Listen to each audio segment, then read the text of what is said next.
Here he is, look. Coming into view. Good to see.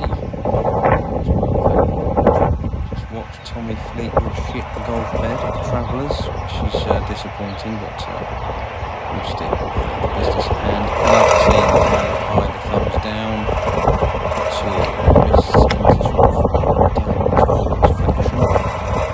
Pacifies them.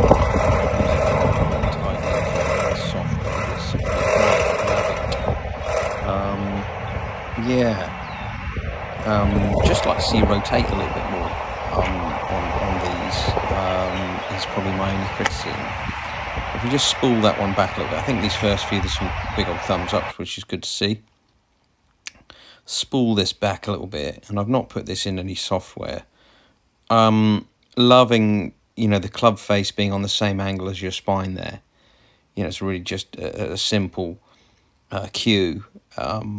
You'll get a lot of plaudits from people who know a little thing or two about chipping, avoiding fanning the club open, the shaft moving almost directly backwards and upwards. You've been paying attention in class, mate. I'm not surprised you're getting some thumbs ups there, so we'll let you carry on.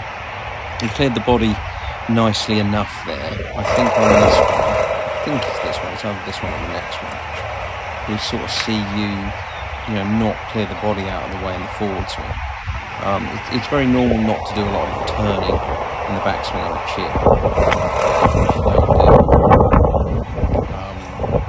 That was so. There's a little bit of chicken winning when your body doesn't rotate, because the arms have to go alone, and that's always going to lead to potential thin shots and awkwardness in your action, which we can happily do without. So, a little bit of chicken winning there. You can see the elbow popping out behind you. We'll go back and just look at that as you swing through. Whoopsie, sorry about this. It's just a bit fiddly when I'm not using my software here, just for quickness and efficiency, because it's late in the day here. So you can see the way that left elbow sort of buckles out backwards and behind you. You kind of like the left arm to just freely rotate forwards, and that left arm to fold a little bit more underneath. And that and the body rotation really looking forward to. Some are better than others in this video, but good enough chips and decent chips leave less room for crappy ones. So that's what we love to see. I think we learn anything more than to say mostly keep doing what you're doing. You can probably flare the feet out, have your toes to target a little bit more. A narrow stance is good in the context of, you like that one. A narrow stance is good in the context of rotating much. We don't need to, but in the forward swing we do want a wee bit more rotation, I think. And if your feet are almost together, and you'll struggle with that. So toes to target, feet maybe a little bit further apart from the kind of distance chip. It looks like you're chipping from about 40 yards away from the flag, maybe 50. I would say you could probably afford to have a little bit more lower body, a little bit more turn as you go through. Other than that, that's alright. Yeah, it's loving it. I'm going to persist with this style of review for now. I think it's quite effective, just to shake it up a bit. I am going to mute the background sound. Lives and learns as I just watched back that little commentary I did, and not too clever to have somebody mowing the lawn in between. I can hear the dulcet tones of some musica in the background, which is nice, and a little fidgety, the setup, and I'm not saying it doesn't flow at all, but could probably flow even better. Just looks like you're holding a lot of tension around your shoulders, bud. I don't know whether you feel that or you're conscious of it. You look at you there, cool as a cucumber. We'll make a golf review yet, dear boy. Some good lines in that, some good shape in the swing. I think you were indicating there that curve to the right. I can't see the ball flight, so obviously I'm taking your sort of sign language as, I think, curve to the right, which would imply the face is open to the swing path.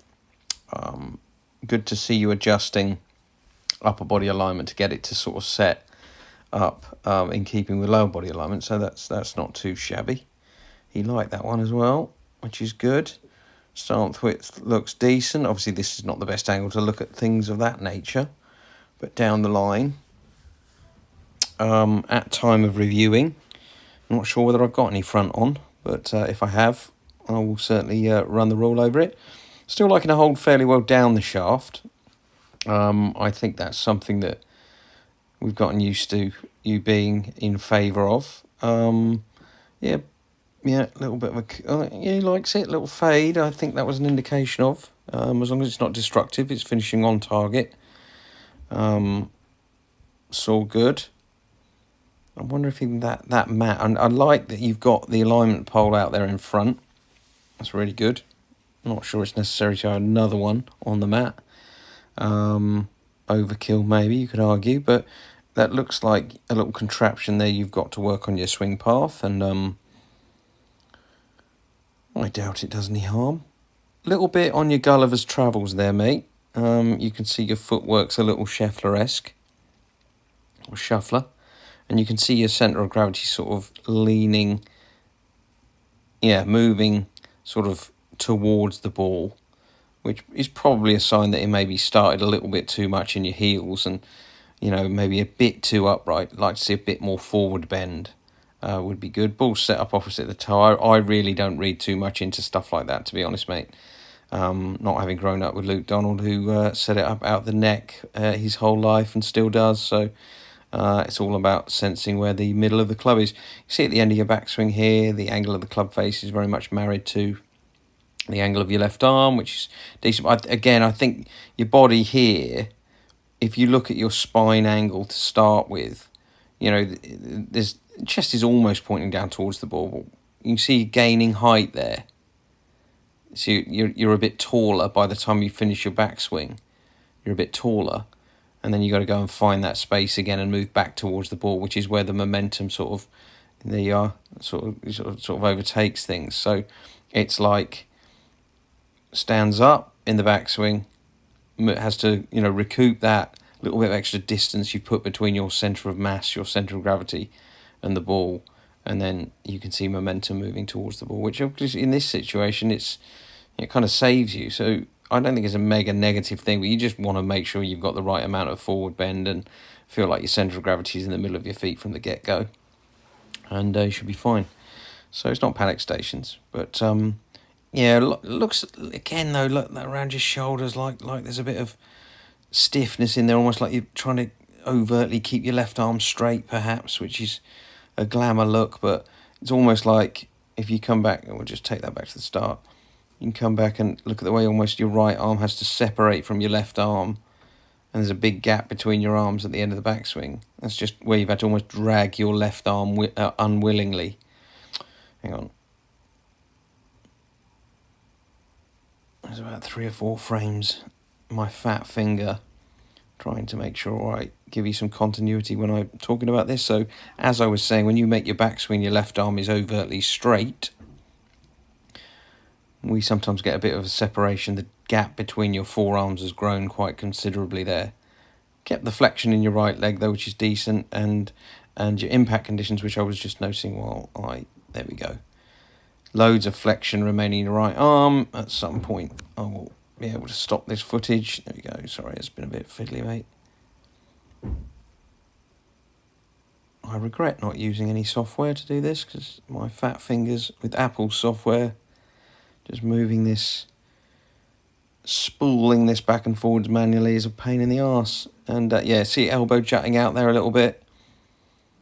Just keep up the good work with the body rotation, and it will reduce the extent to which you're forced to chicken wing. But again, if your lead arm was free to rotate and wasn't harbouring so much tension, you might find that you get a little bit more joy in that elbow folding more neatly, get a bit more club speed as well. So I think I've spoken to you about that before. But there's a video called Forearmed is Forewarned on the Patreon site, which is worth a look. Posy finish, but we know on this occasion, we just fall off balance a little bit. We'll forgive you. All right, let's have a look at something else. Overall, pretty decent. Not bad, as the man says. They say in Houses of Parliament in Blighty. I refer the honourable gentleman to comments made some moments ago. Doing well. Probably like to see you holding the club up when you put both hands on it and then putting it down on the ground. But I'm possibly nitpicking a bit there as long as you reach the destination, and that's not a massive problem. Not seeming harbouring quite so much tension in your shoulders, so maybe that's just driver related when you're thinking big when you're trying to smash it. Maybe just creating a bit more tension around your shoulders, which isn't ideal. But yeah, elbow sticks out a little bit, and you see a sort of flash of your left elbow sticking out behind you. So again, forearmed is forewarned. I'll send the link along with this video. Not quite so unsightly on this forward swing. A little bit behind you. Alright, but that video will help you deal with that and save me reiterating it here, because I know what the guy says in that video is ideal for you to work on, because that guy is me. So here we go. Crossed pitching wedge swing, which first one looked decent, or looks decent, should I say. And you can see sort of armpits above kneecaps, which is what we like to see. The reason I highlight that is because you keep your height very well on this. Ironically, you'd almost expect, with a shorter club to be more stooped, more forward bent, and then gain height as a result of your balance maybe recovering itself from inadvertently being more forward bent, but you don't. It's almost the other way round, which is quirky and idiosyncratic, but not end of the world. We've all got these little peccadillos that we have to deal with. But nice rhythm to the swing. I have to say, mate, looks much more convincing. I'm sorry if that sounds like a backhanded compliment, but it's really not meant to be. Takes a long while to refine this golf swing of ours, and yours has come along nicely. I know you're a busy dad, busy man, head in the game, lots of different games, but decent. It becomes you, mate. It becomes you. I don't know whether you would have a take on that. Not all of us are descended from a long line of graceful, elegant ballroom dancers. I'm not. But I've got a dad who never gets out of second gear and cruises. You couldn't tell if you saw him 3 fairways away whether he was having an absolute the worst round of his life or the best round of his life. Just that's personality for you. So I've got him as a model. I think that's where I get my consistency from. But yeah, it's something that, as I say, knowing you've got a couple of level-headed folks behind you, I think doesn't surprise me that you're growing into this in your old age. 51. Shocking. Well, almost. I am. You're not quite. Anyway, I'm waffling now. Just mesmerised by your monotonously consistent pitching wedge shots. Moving on. This is the 6. Just scooch you on a little bit here. I think when you watch a selection of your swings, you can kind of see the amount of similarity in the amount of time you take routinely to sort of set up and get on with it. Club face a little closed at the top, but beautifully poised as we start the forward swing. All right, we see some left leg and some left glute. Never a bad sign. And decent bit of balance. The only thing I would say, bud, is you might do this. This might just be for my benefit. It might be for my benefit that I'm getting to watch a lot of swings from the same spot to the same target.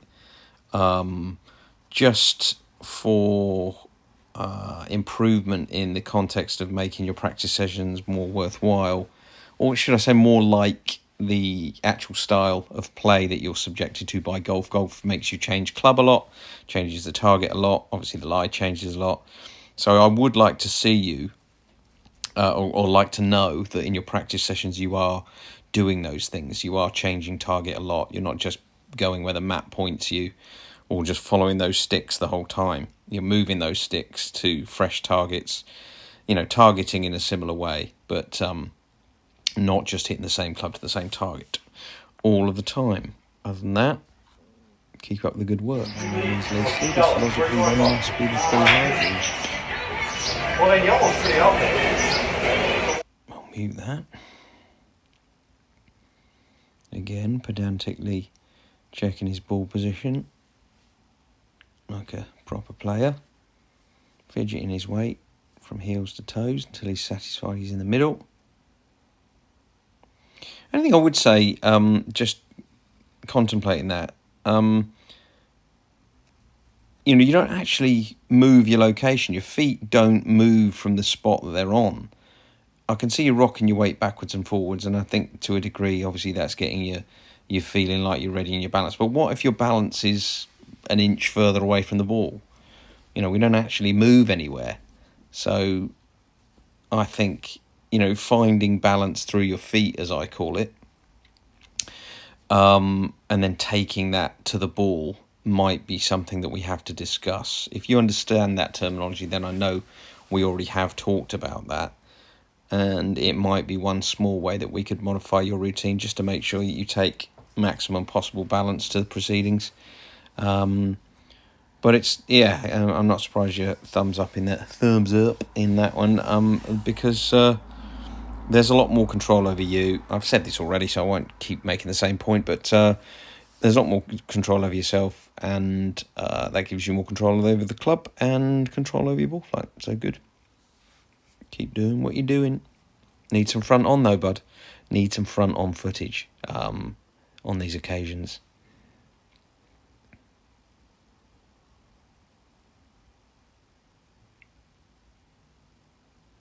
Only all right, that one.